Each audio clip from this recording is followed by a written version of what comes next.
আসসালামু আলাইকুম, শুভ সকাল, শুভ নববর্ষ। সবাই কেমন আছেন? আলহামদুলিল্লাহ, আল্লাহর অশেষ রহমতে আমরা অনেক ভালো আছি। আরও একটা ছোট্ট ব্লগ নিয়ে আপনাদের সামনে হাজির হয়ে গেলাম। আর এখন হচ্ছে দুপুরবেলা, দুপুর থেকে ব্লগটা রেডি শুরু করতেছি। তো আজকে হচ্ছে দুপুরে, যেহেতু আজকে পহেলা বৈশাখ, তো পহেলা বৈশাখের মেনু হিসেবে থাকছে পান্তা ইলিশ, সাথে আলু ভর্তা, ডিম ভাজা ইত্যাদি ইত্যাদি আর কি। তো সেগুলাই আমি এখন হচ্ছে রেডি করছি, দুপুরে খাবো। একবার ভাবছিলাম যে সকালে রেডি করি, বাট নাহিনের আব্বু বললো যে পান্তা ইলিশ দুপুরের রোদে দুপুরবেলা খেতেই ভাল লাগবে, দুপুরের মেনুতেই রাখো। তো তাই জন্য আমি হচ্ছে দুপুরের জন্যই সব রেডি করছি।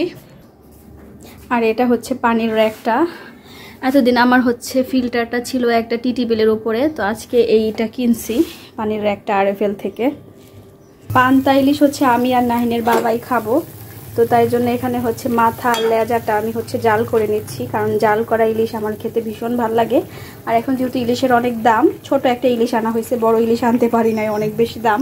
চিন্তা করলাম এত অপচয় করে লাভ নাই, ছোট্ট একটা ইলিশই নিয়ে যাই। তো আর এখানে হচ্ছে আমি আলু ভর্তার জন্য মরিচ ভেজে নিচ্ছি। আর এখানে আছে হচ্ছে ইলিশ মাছের 4টা পিস, যেটাকে আমি ভাজা করে নিব, ভাজবো। আর এখানে হচ্ছে আলু সিদ্ধ করে নিছি, আলু আর টমেটো ভর্তা হবে। আর এখানে হচ্ছে আলু ভর্তা বানাবো, তার জন্য আমি পেঁয়াজটা ভেজে নিচ্ছি, মরিচটা আগেই ভেজে নিচ্ছি, এই যে একদম সুন্দর করে। তো ব্লগটা সবাই শেষ পর্যন্ত দেখবেন। আর হচ্ছে ইলিশ মাছের সাথে থাকছে পেঁয়াজ আর কাঁচামরিচ ভাজা, এটা আমার খেতে ভীষণ ভালো লাগে। এখানে হচ্ছে ইলিশ মাছ জাল করা হয়ে গেছে। আর এখন হচ্ছে আমি এই যে সরিষার তেল, একদম খাঁটি সরিষার তেল দিয়ে নিচ্ছি। সরিষার তেল দিয়ে ইলিশ মাছ ভাজবো। তেলটা ভালো করে গরম করে দেন হচ্ছে ইলিশ মাছটা দিব। আর এই যে এখানে হচ্ছে আমি পান্তা ভাত করে রেখেছি, আগেই ভাত ছিল, সেটাকে পানি দিয়ে রাখছি, ঠান্ডা পানি। এখন হচ্ছে তেলটা গরম হয়ে গেছে, তো আমি ইলিশ মাছটা দিয়ে দিচ্ছি।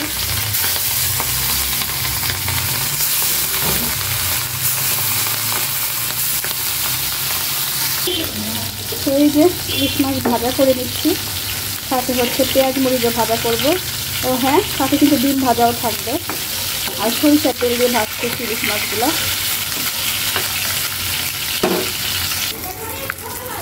তো ইলিশ মাছ ভাজা হয়ে গেছে, আমি হচ্ছে তুলে নিচ্ছি।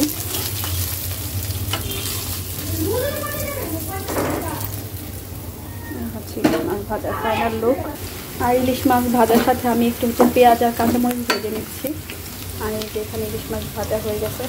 আর এখন হচ্ছে আমি একটা ডিম ভাজি করে নিচ্ছি। আসলে অনেক পদ, এত পদ খাওয়া হবে না, তারপরে একটা ডিম ভাজি করলাম, কারণ সাথে আবার গরু মাংস আছে। পান্তা ভাতে কিন্তু ডিম ভাজি ভালো লাগে অনেক, তো তাই জন্য আমি ভাবলাম একটা ডিম ভাজি করে নিই। তো ডিম ভাজিটা করা হয়ে গেছে, এখন হচ্ছে আমি তুলে নিচ্ছি। এখানে হচ্ছে আমি টমেটো সিদ্ধ করে রাখছি, ভর্তা করতে চাইছি, বাট পান্তা ভাতে টমেটো ভর্তা খেতে ভালো লাগবে না। এটা হচ্ছে তাহলে রাতে করব, গরম ভাতে খাওয়ার জন্য, রাতে গরম গরম ভাত রান্না করব। আর এখানে পেঁয়াজ মরিচ ভেজে নিচ্ছি, এই যে আলু ছিলে নিচ্ছি, আলু ভর্তা করব, ডিম ভাজি, সাথে আছে ইলিশ মাছ ভাজা, আর হচ্ছে ইলিশ মাছ সিদ্ধ করা, আর এই হচ্ছে পান্তা ভাত আজকের আয়োজন। তো এই হচ্ছে আমাদের সিম্পল আয়োজন, এক্সট্রা কিছুই করে নিই, জাস্ট ঘরে সব ছিল। ভাবলাম যেহেতু পহেলা বৈশাখ উপলক্ষেও না, গরমকালে কিন্তু পান্তা ভাত খেতে ভীষণ ভালো লাগে, তো এই জন্য ইলিশ মাছ ভাজা করেছি। এখানে আছে গরুর মাংস, মরিচ ভাজা, কাঁচা পেঁয়াজ, লবণ, ইলিশ মাছ জাল করা, ডিম ভাজা, আলু ভর্তা, আর সাথে হচ্ছে ঠান্ডা ঠান্ডা পান্তা ভাত। আমাদের সিম্পল আয়োজন। কার কার পান্তা ভাত খেতে ভাল লাগে এই গরমে অবশ্যই কমেন্টের মাধ্যমে জানাবেন। আর ভিডিওটি ভালো লাগলে লাইক, কমেন্ট, শেয়ার এবং সাবস্ক্রাইব করতে কিন্তু ভুলবেন না, একটু সাপোর্ট করবেন।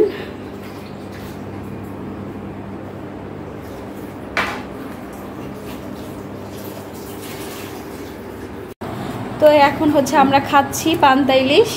কেমন আছে নাহিন আব্বু? অনেক স্বাদ। নাহিন আব্বু স্টার্ট করে দিচ্ছে, আমি এখনো খাই নাই, নাহিনকে খাওয়াই দেন হচ্ছে খাবো।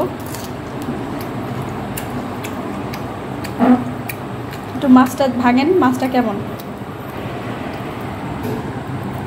টাটকাই আছে। হ্যাঁ,